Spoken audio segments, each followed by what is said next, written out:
दोस्तों स्टडी 91 के online platform में आप सभी का बहुत बहुत स्वागत है। दोस्तों आज आप सभी के समक्ष उत्तर प्रदेश पुलिस परीक्षा को ध्यान में रखते हुए हिंदी के एक नए टेस्ट सीरीज को लेके हाजिर हूं दोस्तों, जो आज के हमारा 5वां टेस्ट सीरीज है। ठीक है, इसके पहले 4 टेस्ट आपको दिए गए हैं, ये 5वां टेस्ट है। तो चलिए देखते हैं कि क्या कुछ सवाल यहाँ पर दिया गया। याद रखेंगे स्टडी 91 के प्लेटफॉर्म से फ्री वाली क्लासेस भी हैं, पेड क्लासेस भी हैं, आपके लिए किताबें भी हैं, टेस्ट सीरीज भी है, तमाम चीजें हैं, तो उससे आप जुड़ सकते हैं। देखिए बिना टेस्ट सीरीज की आपकी तैयारी कहीं ना कहीं अधूरी रहेगी। तो जो आपको पढ़ाया जा रहा है या आप कितना समझ पा रहे हैं, कितना अच्छा एग्जाम में आप परफॉर्म कर पाएंगे, वो तभी पता चलेगा जब आप ज्वाइन करेंगे टेस्ट सीरीज। ठीक है, तो टेस्ट सीरीज के लिए दोस्तों स्टडी 91 प्रो पर आ जाइए, वहां पर आपको यूपी पुलिस का टेस्ट सीरीज मिल जाएगा। बाकी किताबें भी हैं, अगर ऑफलाइन टेस्ट सीरीज चाहते हैं तो उसके लिए दोस्तों हमारी तरफ से 2 किताबें लॉन्च की गई। एक तो दोस्तों स्पेशली प्रैक्टिस के लिए किताबें लॉन्च की गई विद सॉल्यूशन, एक किताब ओएमआर सीट के साथ है, और दूसरी किताब है जिसमें 5 स्टेट के पुलिस एग्जाम के जीएस पेपर को कवर किया गया है, पूरे 90 पेपर को कवर किया गया। ठीक है, तो आप साथ दीजिए और अपनी तैयारी को आगे बढ़ाइए। चलिए स्टार्ट करते हैं। आज के सवालों को बहुत ध्यान से पढ़िएगा और जवाब देने की कोशिश कीजिएगा। तो पहला सवाल ध्यान से पढ़िए, क्या लिखा हुआ दोस्तों। सवाल यहां पर जो दे रहा है वो दे रहा है यूपीपी के एग्जाम में पूछा गया सवाल है। 20 दिसंबर 2020 को पेपर हुआ था, उस पेपर में सवाल आया था कि इनमें से जिसका जन्म अंडे से होता है उसे क्या कहते हैं। जिसका जन्म अंडे से होता है, पक्षी नहीं दोस्तों, अंडाणु भी नहीं कहते दोस्तों, जिसका जन्म अंडे से होता है उसे क्या कहते हैं दोस्तों, अंडज कहते हैं। अंत्यज किसे कहते हैं, जिसका जन्म क्या हुआ दोस्तों, जिसका जन्म निम्न कुल में हुआ हो, निम्न कुल में हुआ हो, निम्न कुल में हुआ हो, उसके लिए दोस्तों अंत्यज जैसे शब्द का यूज करते हैं। ठीक है, फिलहाल मैं बताना चाहूंगा एक शब्द होता है दोस्तों जिसमें आता है स्वेदज। क्या आता है दोस्तों, स्वेदज, जिसका जन्म पसीने से होता है। ठीक है, पसीने से जन्म। ठीक है, उसके लिए शब्द क्या होता है दोस्तों, स्वेदज होता है। एक बात और याद रखेंगे, अंडज किसे कहते हैं दोस्तों, अंडज ब्रह्मा जी का पर्यायवाची भी है। किसका दोस्तों, ब्रह्मा का पर्यायवाची भी अंडज, इसे भी याद रखेगा। इसी तरह से एक शब्द आता है उद्भिज। क्या आता है दोस्तों, उद्भिज। ठीक है, क्या उद्भिज। ठीक है, उद्भिज आता है, इसका मतलब होता है जो धरती फोड़ कर जन्मता हो, उसके लिए शब्द होता है उद्भिज। तो ये सारे अर्थ वाले ध्यान रखेंगे, इंपॉर्टेंट है। अगला लिख रहा है निम्नलिखित में से अमृत का अनेकार्थी बताना है। यहां पर पर्यायवाची नहीं बताना, आपको क्या बताना है, अनेकार्थी बताना है। और पूछ रहा कौन सा अनेकार्थी नहीं है, तो अमृत को स्वर्ण भी कहते हैं, अमृत को पारा भी कहते हैं, अमृत को दूध भी कहते हैं, लेकिन अमृत को याद रखेंगे मोती नहीं कहा जाता, अमृत को मोती नहीं कहा जाता है। अच्छा, इसके अलावा दोस्तों याद रखेंगे अमृत जल को भी कहा जाता है। स्वर्ण यानी सोना हो ही गया, पारा हो ही गया। ठीक है, अमृत दोस्तों जीवन को भी कहा जाता है। किसे, जीवन को भी अमृत कहते हैं, सुंदर को भी अमृत कहते हैं। अमृत का एक अर्थ दोस्तों घी होता है, अमृत का एक अर्थ दोस्तों शिव भी होता है, और अमृत का एक अर्थ दोस्तों सुंदर भी होता है। कब, जब आप इसके अनेकार्थी के बारे में बात करेंगे। ठीक है, अनेकार्थी, एक शब्द के अनेक अर्थ। ठीक है, उसी तरह से अमृत जो शब्द है इसके अनेक अर्थ हैं, तो इसे भी आप ध्यान रखिए। अगला सवाल देखिए, अगला लिख रहा है कि अमृतलाल नागर के उपन्यास मानस का हंस, पूछता है सवाल कि मानस की हंस किसकी कृति है, तो क्या बताएंगे, अमृतलाल नागर की कृति है। इसकी कथा वस्तु क्या है, किसके बारे में दोस्तों इसमें वर्णन किया गया है। लिख रहा है बुंदेलखंड का सांस्कृतिक जीवन नहीं, रासोन्मुख बुद्धकालीन भारत नहीं, लोरिक चंदा की लोक कथा नहीं। इसमें तुलसीदास जी के मानसिक विकास के बारे में बताया गया, तुलसीदास जी के जीवन से संबंधित उनके मार्मिक तथ्यों का वर्णन किया गया। ठीक है, तो मार्मिक तथ्य का वर्णन किया गया है किस पुस्तक में दोस्तों, ये अमृतलाल नागर की रचना है जिसका नाम है मानस का हंस। बहुत इंपॉर्टेंट है दोस्तों, इसलिए आप याद रखेंगे। ठीक है, अगला देखिए गंगा मैया।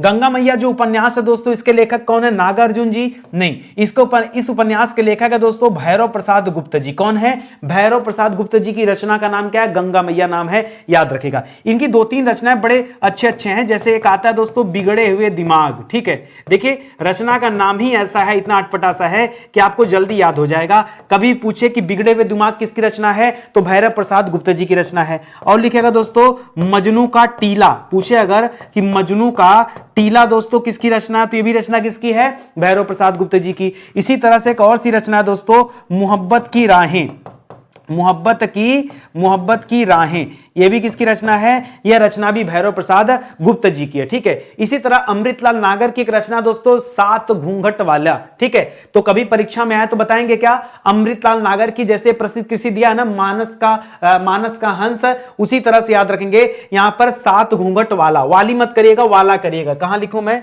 यहां लिख दूं, चलिए 7 घूंघट वाला, 7 घूंघट घूंघट वाली वैसे होना चाहिए ना, लेकिन हमने पढ़ा जो ऑनलाइन वो हमें क्या मिला दोस्तों, वाला भी मिला। तो मैं यहीं पे कंफ्यूज हो गया था कि भाई वाला होना चाहिए कि वाली होना चाहिए। वैसे पूरा नाम था 7 घूंघट वाला मुखड़ा, तो हमको लगता है मुखड़ा की वजह से लगाया था ना, मुखड़ा। मुखड़ा क्योंकि पुल्लिंग वाला शब्द है इसलिए वाला लगा है, ठीक है। अगर और कुछ होता तो ये कर देता, ठीक है। इसी तरह इनकी एक प्रसिद्ध रचना है दोस्तों, अमृत एवं विष। अमृत और विष, अमृत और विष भी किसकी रचना दोस्तों, तो नाम में देखिए अमृत लगा है, ठीक है। तो अमृतलाल नागर की रचना का नाम क्या दोस्तों, अमृत और विष या अमृत एवं विष भी दोस्तों इन्हीं की रचना है, ठीक है। सुहाग के नुपुर एक परीक्षा में आता है, सुहाग के नुपुर, ठीक है। नुपुर ये भी किसकी रचना दोस्तों, ये भी अमृतलाल नागर जी की रचना है, ठीक है। धीरे धीरे याद आता है तो इसको याद रखेंगे, इंपॉर्टेंट सवाल है। चलिए अगले सवाल पर आते हैं। अगला सवाल कर रहा है कि आजकल के, ये सवाल पक्का आप गलत करेंगे, आप कोशिश कीजिए। आजकल के नौजवानों ने बुजुर्ग की खराब कर दी, क्या खराब कर दी है। अब आप ज्यादातर बच्चों ने इसमें किया टिक दोस्तों, दिमाग। देखिए दिमाग तब होता जब लिखता दोस्तों बुजुर्गों का दिमाग खराब, ठीक है। तो बुजुर्गों की दिमाग खराब नहीं सूट कर रहा, आप ध्यान दीजिए। यहां पर बुजुर्गों की सूरत भी नहीं होगा, बालू भी नहीं होगा, बुजुर्गों की मिट्टी खराब कर दी है। क्या खराब कर दी दोस्तों, मिट्टी खराब कर दी है। ये आप याद रखें, मिट्टी खराब कर दी है, कर रखी है, यहां पर मिट्टी सही होगा, ठीक है। तमाम बच्चे जो जल्दीबाजी में दिमाग करके चले आए थे वो आप ध्यान रखेंगे परीक्षा में, ठीक है। चैन की बंसी बजाना मुहावरे करते क्या दोस्तों, तो सुख से रहना, धीरे धीरे काम करना, बात पर अड़े रहना, प्रतीक्षा करना नहीं। याद रखना सुख से रहना को क्या कहा जाता है कि अब जाके हमने चैन की बंसी बजाई। एक बार आपका सिलेक्शन हो जाए तब चैन की बंसी बजेगी ना। तो याद रखेगा ऑप्शन नंबर 1 दोस्तों यहां पर आपका सही जवाब हो जाएगा। आगे बढ़िए, अगला सवाल देखिए। अगला लिख रहा, लोग भूल गए हैं पर साहित्य अकादमी पुरस्कार पाने वाले कवि का नाम बताना है। रचना है दोस्तों, रचना का नाम क्या है, लोग भूल गए हैं, ठीक है। ये किसकी रचना है, लिख रहा गिरिजा कुमार माथुर की रचना है, रघुवीर सहाय जी की रचना है, या फिर कुंवर नारायण की है, या फिर त्रिलोचन शास्त्री की रचना है। तो याद रखें दोस्तों, लोग भूल गए हैं ये किसकी रचना है, ये रघुवीर सहाय की रचना है। और इस रचना के ऊपर उन्हें क्या मिला था, साहित्य अकादमी पुरस्कार दिया गया था। ये सवाल भी आप याद रखेंगे, ठीक है। इसी तरह से एक दो रचना इनकी और याद रखेगा, सीढ़ियों पर धूप में, पूछे परीक्षा में कि सीढ़ियों पर धूप में, सीढ़ियों पर धूप में ये किसकी रचना दोस्तों, तो क्या बताएंगे, ये रचना है रघुवीर सहाय जी की। और याद करिए, और एक दो रचनाएं रघुवीर सहाय साहब की और बताइए, ठीक है। क्या है दोस्तों, आत्महत्या के विरुद्ध, एक बार चेक कर लीजिएगा, सही है वैसे, आत्महत्या के विरुद्ध किसकी रचना है भी दोस्तों, यह भी रघुवीर सहाय जी की रचना है। और बाकी लोग भूल गए हैं, एक ये रचना याद रखिएगा। लिख रहा इनमें से उसी समय को व्यक्त करने वाला एक शब्द है, उसी समय का। इसका अर्थ क्या होगा दोस्तों, तत्सम नहीं दोस्तों, तत्सम जो दोस्तों ये किसे बताता है, जो संस्कृत भाषा से लिए गए शब्द हैं, जो संस्कृत भाषा से लिए गए शब्द हैं, उन्हें क्या कहते हैं दोस्तों, उन्हें कहते हैं तत्सम, ठीक है। उसी तरह से तुरंत मतलब क्या होता है, तुरंत का अर्थ दोस्तों जल्दी होता है, याद रखिएगा। तत्कालीन आपका सही जवाब होगा, तत्काल नहीं।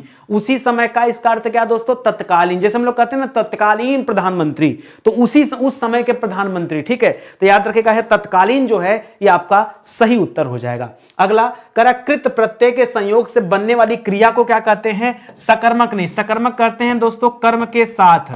सकर्मक मतलब क्या हो गया, कर्म के साथ। इसी तरह अकर्मक किसे कहते हैं, जहां कर्म न हो, ठीक है। पूर्वकालिक किसे कहते हैं, जहां कोई काम पहले हो गया हो, उसे पूर्वकालिक क्रिया। जैसे उदाहरण दिया कि बच्चा खाना खाकर सो गया, तो पहले खाना खाया बाद में सो गया, तो खाना खाकर क्या दोस्तों, ये पूर्वकालिक क्रिया है, ठीक है। जैसे लिख दिया जाए कि बच्चे खाना खाकर सो गए, तो यहां पर जो दोस्तों खाना खाना है यही क्या है, पूर्वकालिक क्रिया है। ये कृत प्रत्यय के योग से दोस्तों क्या बनता है, कृदंत प्रत्यय बनता है। क्या बनता है, कृदंत प्रत्यय बनता है, याद रखेंगे। और प्रत्यय हमेशा शब्द के अंत में लगता है। इसी तरह से नाम धातु क्रिया किसे कहते हैं दोस्तों, तो याद रखेगा जिस क्रिया का निर्माण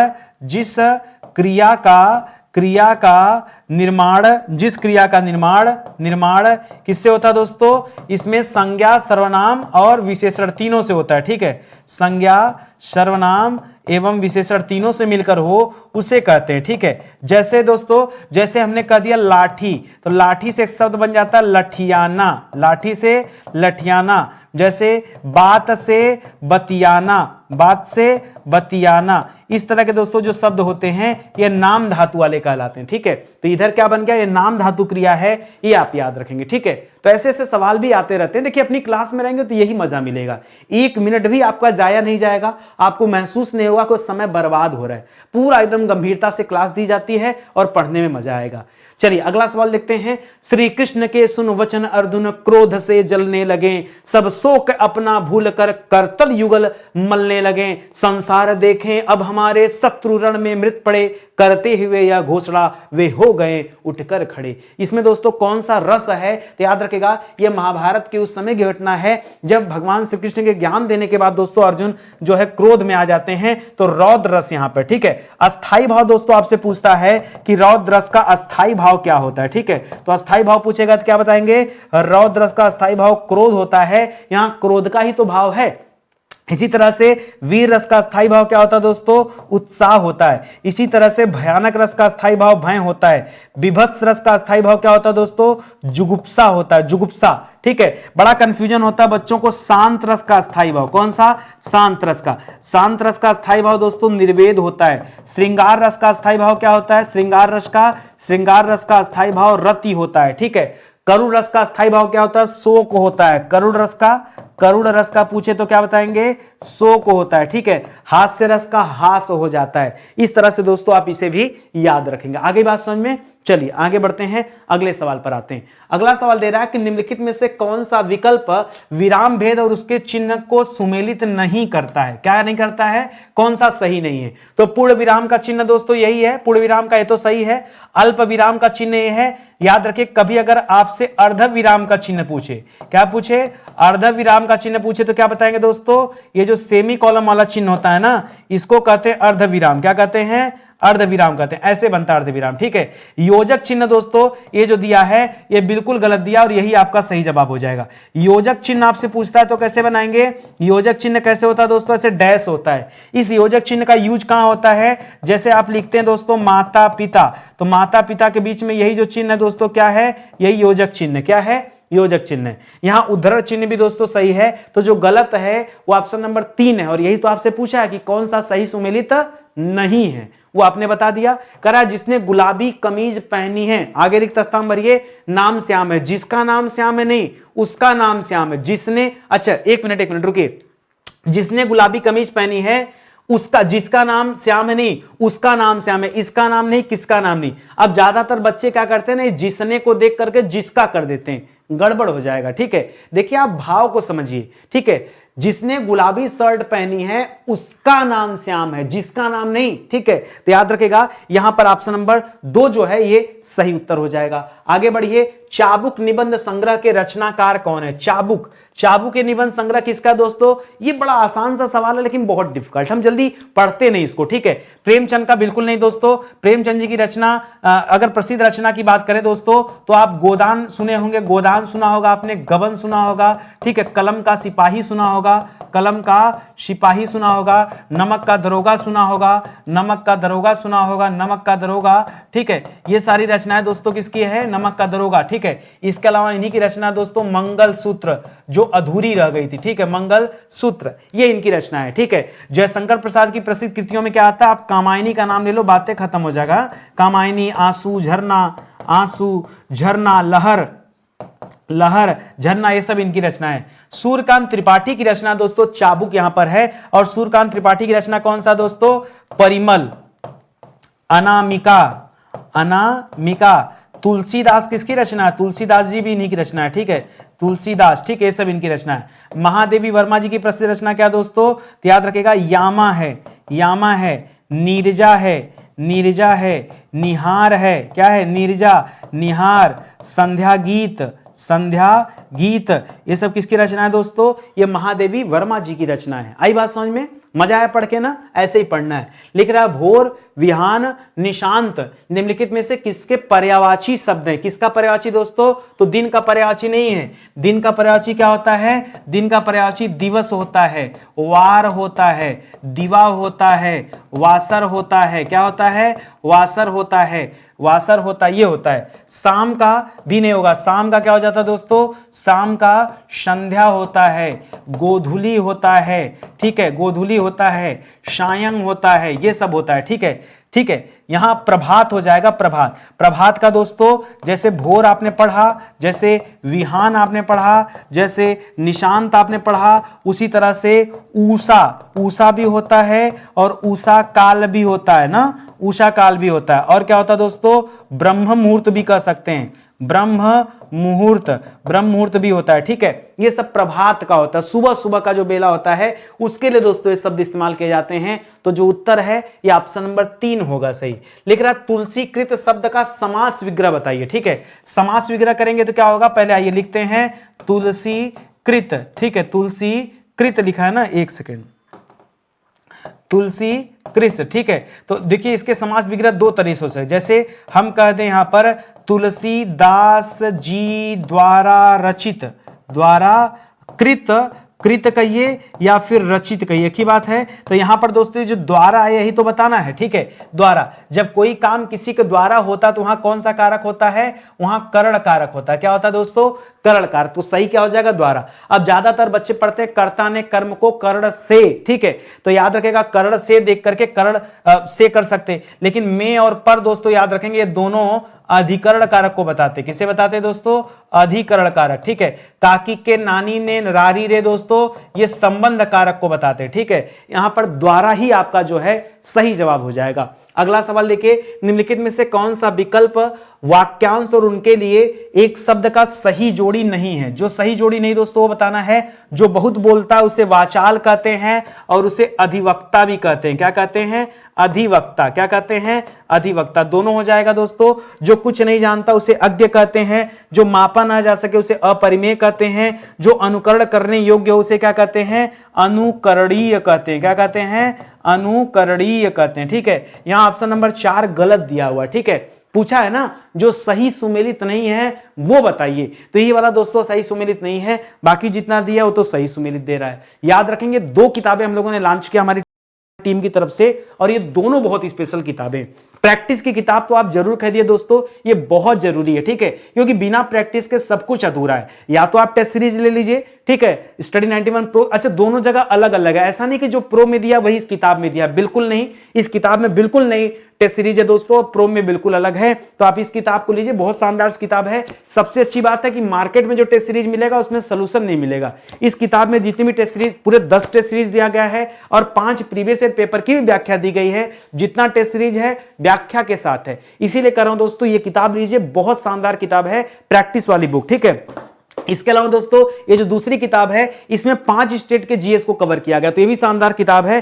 कोम्बो में भी दोस्तों ये किताब मिल रही है, तो आप ले सकते हैं, ठीक है। आगे बढ़ते हैं, अगले सवाल को देखते हैं। जो भेदा ना जा सके उसे क्या कहते हैं? सर्वशक्तिमान, जो सबसे शक्तिशाली है उसके लिए यूज होता है। लौह पुरुष मतलब जिसके, लौह पुरुष मतलब लोहे का व्यक्ति नहीं, लोहे जैसा मजबूत इरादों वाला व्यक्ति, ठीक है, उसे कहते हैं लौह पुरुष। और यहां पर क्या हो जाएगा? जो भेदा ना जा सके उसे अभेद्य होता है, ठीक है। और दुर्भेद्य होना चाहिए। दुर्भेद्य इसका मतलब होता है जिसे भेदना कठिन हो, जिसे भेदना कठिन हो उसे क्या कहते हैं दोस्तों? उसे कहते हैं दुर्भेद्य। क्या कहते हैं? दुर्भेद्य कहते हैं, ठीक है। जिसे कठिन हो भेदना, न भेदा जा सके इसका मतलब अभेद्य हो जाएगा।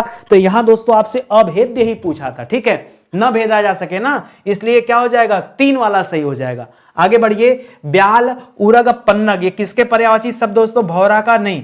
भौरा को क्या कहते हैं दोस्तों? भौरा को भ्रमर कहते हैं, भौरा को अली कहते हैं, भौरा को क्या कहते हैं? द्विरद कहते हैं, भौरा को शिलीमुख भी कहते हैं, शिलीमुख कहते हैं। ये सब दोस्तों भौरा को हो जाएगा। हाथी को क्या कहते हैं? हाथी को कुंजर कहते हैं, हाथी को हस्ती कहते हैं, हाथी को और क्या कहते हैं? हाथी को कुंजर कहते हैं, हस्ती कहते हैं। और बताइए, ठीक है, मैं कुछ अलग सोच रहा हूं, ठीक है। अब जो आप सोचते हैं ना, जैसे आप बहुत आसान सोचते हैं, जैसे कहेंगे हाथी को सर गज कहते हैं, ठीक है, हाथी को नहीं, उस तरह का नहीं, कुछ कठिन सोचिए, मतलब जिसका मजा आ जाए, जो परीक्षा में ज्यादा पूछा जाता हो, ठीक है। हाथी को क्या कहते हैं? कुंजर, हस्ती, गज। और बताइए, बड़ा अच्छा से एक आ रहा दिमाग में, जब तक वो आएगा नहीं ना तब तक मेरा मन शांत नहीं होगा, यही दिक्कत है। अगर मन में कोई बात आ गई तो जब तक वो समझ में नहीं आएगा तब तक वो दिमाग, मैं अगले क्वेश्चन भी चला जाऊंगा तभी दिमाग ही बना रहेगा, ठीक है। ये डिवाइड हो जाता, आधा दूसरे दिशा में काम करता है और आधा दूसरे दिशा। मैं सोच के बताता हूं क्या यहां मैं लिखना चाह रहा हूं, ठीक है। सियार का जल्दी आप लोग नहीं जानते हैं, सियार का याद रखेगा, श्रृंगाल करें, श्रृंगाल, ठीक है। सियार है ना, श्रृंगाल करेंगे, श्रृंगाल होता है, सियार होता है। और क्या होता है दोस्तों सियार का? बताइए, सियार का गीदड़ भी हो सकता है ना, गीदड़ भी होता है, और जम्बुक होता है, जम्बुक, जम्बुक, ठीक है, जम्बुक, बिंदी गलत लगा दिया ना मैंने, जम्बुक, बिंदी जो है ब पे रहेगा, ठीक है, ये रहेगा जम्बुक। इसी तरह से सांप इसका सही जवाब है। सांप को क्या कहते हैं दोस्तों? सांप को नाग कहते हैं, सांप को उरक कहते हैं, सांप को पन्नग करते हैं, सांप को सर्प कहते हैं, सांप को फड़ीधर कहते हैं। क्या कहते हैं? फड़ीधर। सांप मणि को धारण करता है इसलिए सांप को मणिधर भी कहते हैं। ये सब दोस्तों सांप का पर्यायवाची हो जाएगा, जो इस सवाल का सही जवाब हो जाएगा, ठीक है। आगे बढ़िए दोस्तों, लिख रहा है कि यहां पढ़ा नहीं जाता, वाक्य में कौन सा वाच्य है? तो वाच्य तीन प्रकार के होते हैं। कर्म वाच्य बिल्कुल नहीं होगा, कर्म वाच्य यहां आता है जहां कर्म प्रधान होता है, कर्म की प्रधानता होती, कर्म की प्रधानता होती तब कर्मवाच्य होता है। यहां क्या हो जाएगा? भाववाच्य, ठीक है। कर्तृवाच्य कब होता है? जहां कर्ता की प्रधानता होती, कर्ता की प्रधानता, ठीक है, प्रधानता। और जो अवधि वाच्य दे रहा है, इस नाम का कोई वाच्य होता ही नहीं है। नकारात्मक वाले हमेशा ही पाते हैं। जैसे मान लीजिए एक सवाल दे देता, क्या माता जी से चला नहीं जाता, माता जी से चला नहीं जाता, तो यहां भी क्या रहता दोस्तों? यहां भी भाववाच्य हो जाता है। ये नकारात्मक सेंस वाले जो अर्थ देते हैं, ठीक है, ऐसे वाक्य दोस्तों यहां आते हैं, ठीक है। जैसे पिताजी से टहला नहीं जाता, मुझसे खाया नहीं जाता, इस तरह के सब, ठीक है, वाक्य। निम्नलिखित कौन सा उपन्यासकार साहित्य अकादमी पुरस्कार से सम्मानित नहीं है? उल्टा करके पूछ दिया, कौन उपन्यासकार ऐसा है जिनको अभी तक ये साहित्य अकादमी पुरस्कार नहीं मिला है? जैनेन्द्र कुमार को भी मिला है, भगवती चरण वर्मा जी को भी मिला है, मन्नू भंडारी को अभी तक दोस्तों साहित्य अकादमी पुरस्कार नहीं मिला है, और अमृतलाल नागर जी को मिला है। अब अगला सवाल आपके मन में आ ही रहा होगा कि सर अगर इन्हें मिला भी है तो इनकी किस रचना के ऊपर दोस्तों मिला है? जैसे सवाल दे दिया जैनेन्द्र कुमार, तो जैनेन्द्र कुमार की उस रचना का सर नाम बता दीजिए। याद रखेंगे दोस्तों, मुक्तिबोध, मुक्तिबोध इनकी रचना है, उसके ऊपर दोस्तों मिला है, ठीक है। एक चीज और, अब अगर आप हमसे पूछेंगे कब मिला तो मैं नहीं बता पाऊंगा, इतना ज्यादा नहीं याद है, ठीक है। हाँ, ये पूछेंगे कौन किस पे मिला तो बता दूंगा। जैसे भगवती चरण वर्मा की रचना थी भूले बिसरे चित्र, भूले विसरे चित्र, काम की बात पूछेंगे तो बता देंगे। और इसी तरह से अमृतलाल नागर जी जो अभी पीछे आ रहा था, मैंने बताया भी, अमृत और विष इनकी एक रचना है, अमृत और विष, ठीक है। तो उसी रचना के ऊपर दोस्तों, अमृत और विष, उसी रचना के ऊपर इन्हें क्या मिला है? साहित्य अकादमी पुरस्कार दिया जा चुका है। एक सवाल और आपके मन में आ रहा होगा कि सर 2022 में जो साहित्य अकादमी पुरस्कार दिया गया, वो साहित्य अकादमी पुरस्कार किसे दिया गया? तो याद रखेगा, यह दिया गया था बद्री नारायण जी को। किसे दिया गया था? बद्री नारायण जी को। और इनकी उस रचना का नाम क्या है जिस पर दिया गया था? तो याद रखेगा, तुमड़ी के शब्द। किस पर दोस्तों रचना है? तुमड़ी के शब्द। और अभी हाल फिलहाल में दोस्तों 2023 भी अनाउंस हो गया, तो 2023 में जो दिया गया है रचना, वो दोस्तों मुझे पहचानो, मैं हूं डॉन, पहचानो, ठीक है, मुझे पहचानो, मैं हूं डॉन नहीं, बस इतना ही लिखिएगा, मुझे पहचानो। और एक किसकी कृति है दोस्तों? ये संजीव जी की कृति है। किसकी कृति है? संजीव अंकल डांस वाले आए थे ना, उन्हीं का नाम पे याद रख लेना, ठीक है। तो इस रचना के ऊपर भी दोस्तों क्या मिला है? साहित्य अकादमी पुरस्कार मिला, 2023 का साहित्य अकादमी पुरस्कार, तो इसे भी आप याद रखिए। चलिए आगे बढ़ते हैं। लिख रहा, निम्नलिखित में से कौन सा विकल्प शब्द और उनके अनेकार्थक शब्दों की सही जोड़ी नहीं है? जो सही जोड़ी नहीं दोस्तों वो बताना है। लिख रहा, अंक का अर्थ चिन्ह भी होता है और अंक भाग्य भी होता है, बिल्कुल सही है। कोट माने किला भी होता है और कोट प्रकार का एक वस्त्र भी होता है जो पहना जाता है, ये भी सही है। बलि उपहार को भी कहते हैं और बलि कर को भी कहते हैं। लेकिन सर का मतलब दोस्तों श्रद्धेय नहीं होता, ठीक है, श्रद्धेय नहीं होता। सर का मतलब तालाब होता है, सर का मतलब श्रद्धेय नहीं होता। हाँ, ये जो बड़ा वाला सर होता है ना, ये सर होता तो इस सर का मतलब बाण होता है। वैसे इस वाले सर को भी दोस्तों बाण कहा जाता है। तो ऑप्शन नंबर 4 यहां पे जो है आपका सही जवाब हो जाएगा। निम्नलिखित में से असत्य कथन की पहचान कीजिए। जो गलत कथन है उसको पहचानिए। लिख रहा व्यंजन वर्गों के तीसरे, चौथे और पांचवें व्यंजन क्या कहलाते हैं? घोष कहलाते हैं। हाँ, याद रखेगा, पहला प्लस दूसरा ये क्या होता है दोस्तों? पहला दूसरा होता है अघोष, ठीक है। और 3, 4, 5, तीसरे, चौथे, पांचवें नंबर पे जो होता है उसे क्या कहते हैं? उसे कहते हैं सघोष।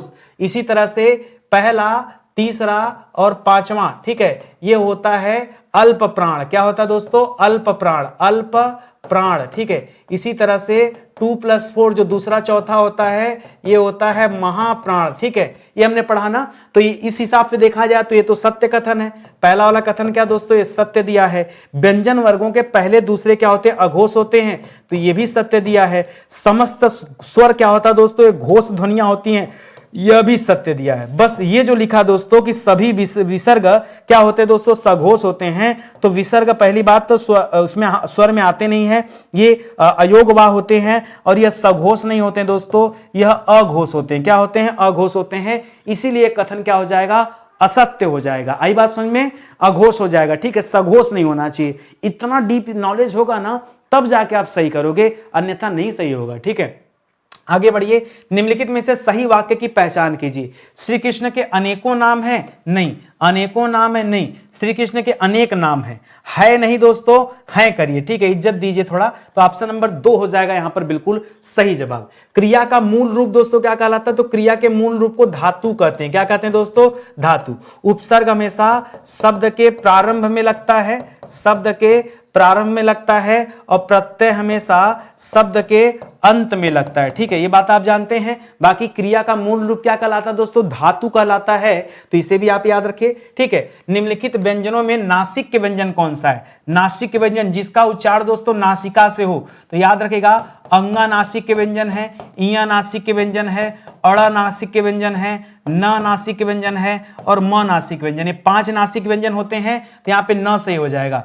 च मत करेगा दोस्तों, च जो होता है दोस्तों ये तालु व्यंजन है। ढ जो होता है दोस्तों ये मूर्धन्य व्यंजन है, मूर्धन्य व्यंजन है। और सख सह यह क्या है दोस्तों? यह ऊष्म व्यंजन है, ठीक है। तो यहां पर न वाला जो है बिल्कुल सही जवाब है। आगे बढ़िए।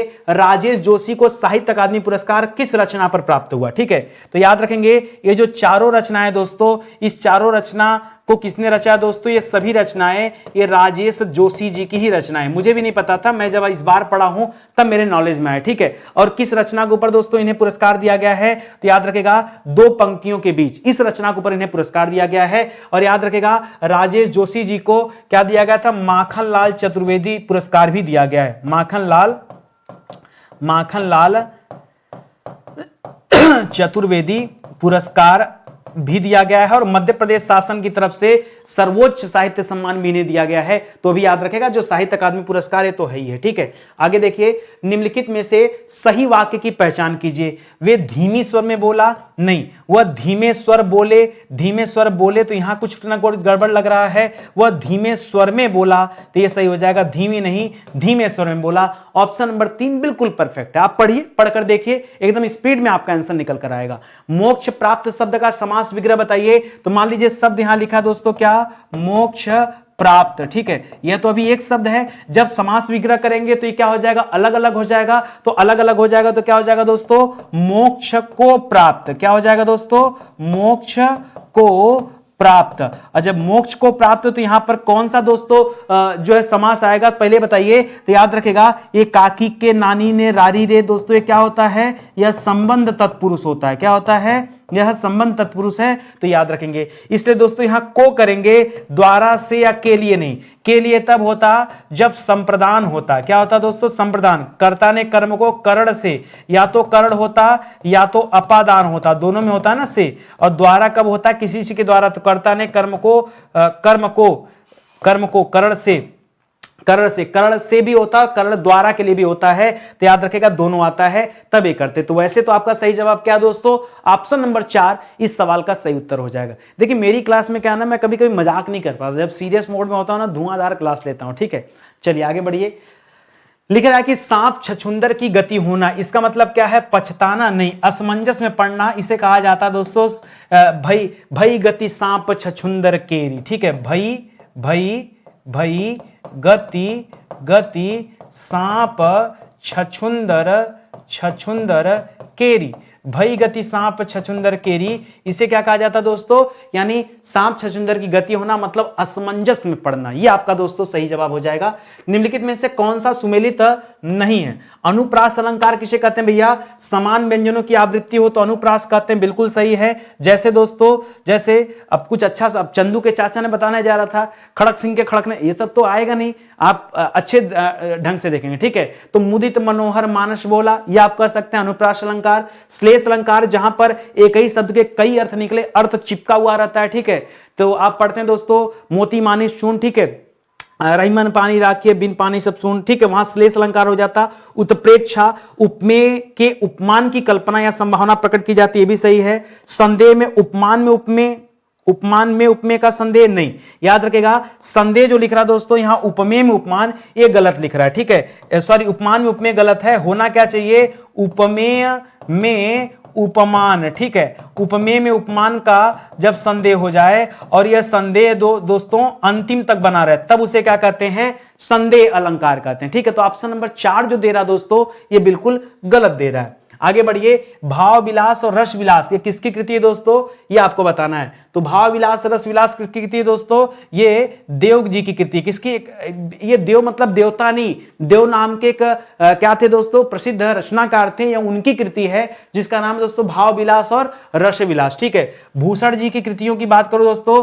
तो भूषण हजारा, भूषण हजारा, भूषण उल्लास, ये कृतियां दोस्तों किसकी, इनकी है। मतीराम जी की प्रसिद्ध कृति है दोस्तों ललित ललाम, क्या दोस्तों, ललित ललाम, ठीक है, ललित ललाम याद रखेगा, ठीक है, याद रखेंगे। पद्माकर की अच्छा एकाग्र रचना बता दीजिए, दिमाग में अगर आपके आ रही है तो पद्माकर जी की प्रसिद्ध कृतियों में से कोई एक दो बता दीजिए जो आपको याद आ रहा हो। तो पद्माकर जी की याद रखेगा, एक तो गंगा लहरी है, दूसरा है विरुदावली ना, गंगा लहरी, और कौन सा, विरुदावली। अच्छा एक चीज और याद रखेगा दोस्तों, यहां पर साहित्य लहरी अगर आपको दिमाग में आ रहा हो, साहित्य लहरी, तो साहित्य लहरी दोस्तों किसकी रचना है, ये सूरदास जी की रचना है, ठीक है। साहित्य लहरी ये किसकी रचना है, सूरदास जी की। गंगा लहरी दोस्तों किसकी रचना है, ये पद्माकर जी की रचना है। बहुत सारे बच्चे दोस्तों अभी भी कंफ्यूज होते हैं उपमान और उपमेय में, किसमें, उपमान और उपमेय में, लग रहा होगा दिमाग में चल रहा होगा। मैं आपको एक शॉर्टकट टेक्निक देता हूं, जरा आप समझिएगा, तुरंत आपको याद हो जाएगा। जैसे मान लीजिए एक मैंने शब्द लिखा चांद सा मुखड़ा, समझिएगा बात को, चांद सा मुखड़ा, एक शब्द हमने लिखा चांद सा मुखड़ा, इसका मतलब क्या है, मुखड़े की तुलना चांद से की जा रही है। मुखड़े की तुलना किससे की जा रही है दोस्तों, चांद सा, यानी चांद के जैसा मुखड़ा की जा रही है। तो यहां पर चांद क्या हो जाएगा दोस्तों, चांद उपमान हो जाएगा, चांद क्या हो जाएगा, उपमान हो जाएगा, और मुखड़ा क्या हो जाएगा, उपमेय हो जाएगा। अब याद रखना, ठीक है। हमेशा उपमान माने समझिए तुलना वाली, तुलना जिससे तुलना की जाए, ऐसे समझिए, जिससे तुलना की जाए उसे क्या कहते हैं, उसे उपमान कहते हैं। और यहां याद रखेगा जिसकी तुलना की जाए उसे क्या कहते हैं, उसे उपमेय कहते हैं। तो जिससे और जिसकी अगर आपको याद रहेगा तो हमेशा याद रहेगा, ठीक है।